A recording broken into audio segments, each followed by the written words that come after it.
And right from the jump, this isn't just a routine sentencing. Judge Raquel West is about to dissect a story that's been stitched together with excuses, contradictions, and straight-up courtroom gymnastics. Watch closely, this case flips fast. Good morning, sir. You're Denzel Lewis. And Mr. Lewis, you were previously in court, entered a plea of guilty to the third-degree felony offense of unlawful possession of a firearm by a felon.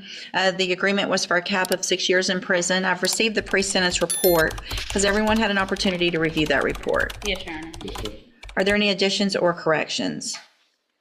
Just argument from the defendant. In addition, I have received the jail incident reports, which have been turned over to counsel. Have you both had an opportunity to review those? I have.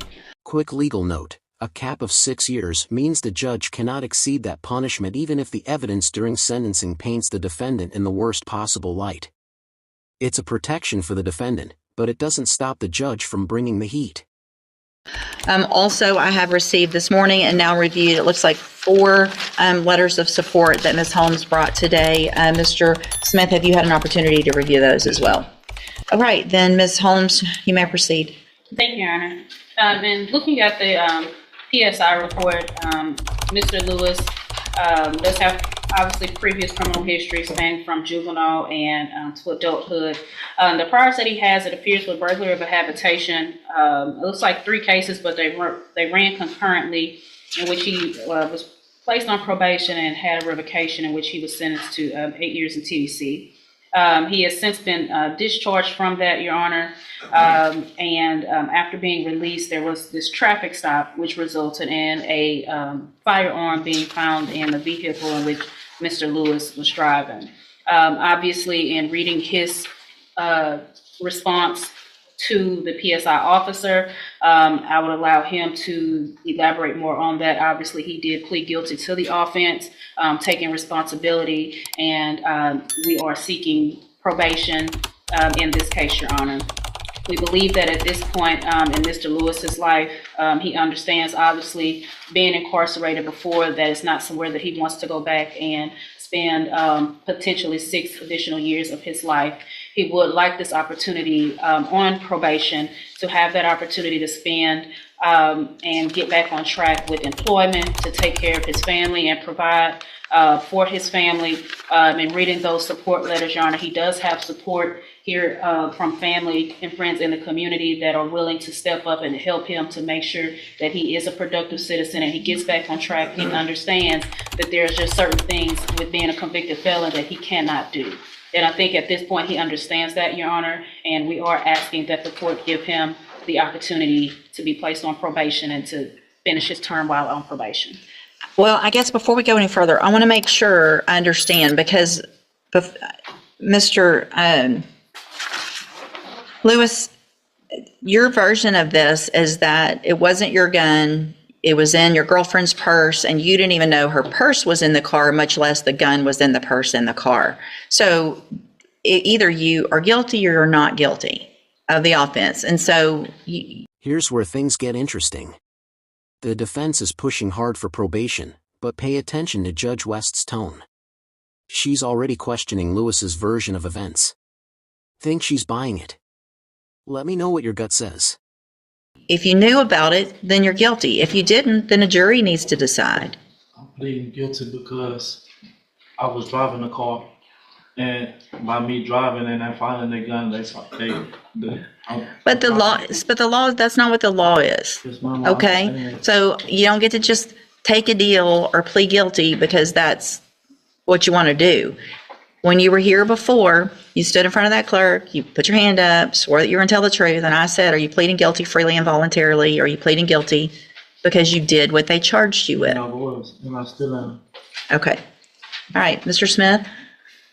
Judge, I think he's been given probation before. It was not successful. He's been revoked. The actions in the jail clearly show he doesn't have any respect for authority or rules. I don't feel like he's a proper candidate for probation, so we're asking for a 6-year sentence in TDC.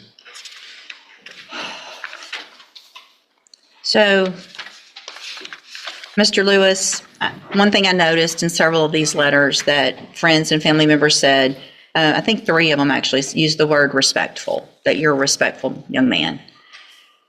what has been going on in our jail is the furthest thing from respectful that I've seen.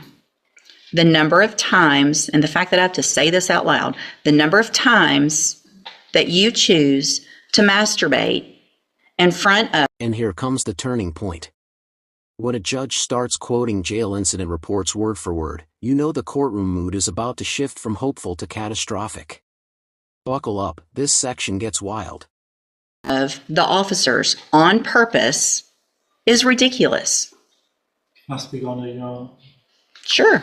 the case wasn't on me. Somebody else had a case, and the woman even talked to the lieutenant to get it removed up off of my file, but it still shows up. That was not on me. It's somebody. It's more than one time. But So hold on. So on April 14th, let's just go through them. On April 14th, you were in trouble for not being in your bunk, that you had been given several orders to go to your bunk. You proceeded to walk around yelling, "Bitch, stop talking to me." So that's from April 14th, last week.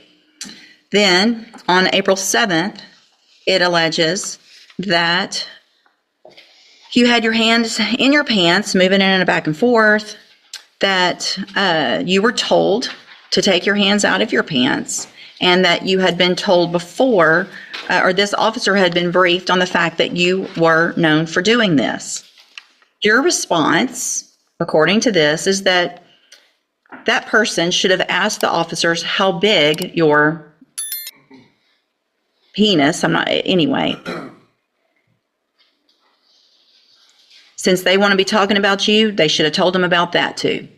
Then, on March 25th, before that, a week, to another officer, and these aren't the same officers, it's not the same person saying the same thing about you, somebody has something did against you. This entire sequence is devastating for Lewis. Each incident undermines his claims of being respectful, a key factor judges weigh heavily when deciding probation. Multiple officers, multiple dates, same behavior. That pattern? Judges never ignore it. You. So on March 25th, started to do rounds. Notice that you were watching the person doing rounds. Had his hand over his midsection as if he was rubbing on himself. March 18th, another different officer. Notice monitoring the bunk. There you are, laying on your back, stroking your penis in a back and forth motion, told not to do so.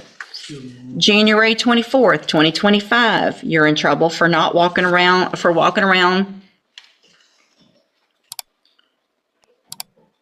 This one, notice the way you're laying on your bunk in a way, making motions under the blanket, walked past, turned around to see if you were still doing it. Then you supposedly look at this officer and say, "I'm not doing anything," while you lifted the blanket up for that officer to see it. January 4th, another time, being told to be quiet, do what you're supposed to do, didn't do it that day. December 29th, another issue of not following the rules. December 17th, another infraction for arguing and not following the rules. So if there was one time when they got the wrong person, that's one thing. That's over and over again. You disrespecting female officers who are in there just doing their job. I don't know, sleep on my back. Sir, we're really going to do that? You ask me and I'm telling you, I sleep on my back. Uh-huh. I have sisters. I have a mama. I don't do that. Them people, like whatever They're making this up on you. That's terrible of them to do that. If you look at my cases report, ma'am, I don't have any cases on none of that. I don't have any time. I'm not on no restriction on none of that. Okay. Up in the county. You were off parole, the way I do the math, less than a year. So you did your whole 8 years? Yes, ma'am. What'd you do in prison to have to do your whole 8 years? I was in SID. For doing what? Just tattooing, contraband. Not following the rules while you're in prison. I'm going to find that you previously entered your plea of guilty freely and voluntarily. This admission seals the deal. Even in prison, Lewis had repeated issues following rules. Judges interpret that as a preview of what probation would look like, and spoiler, it isn't good. This is the moment the sentence becomes inevitable.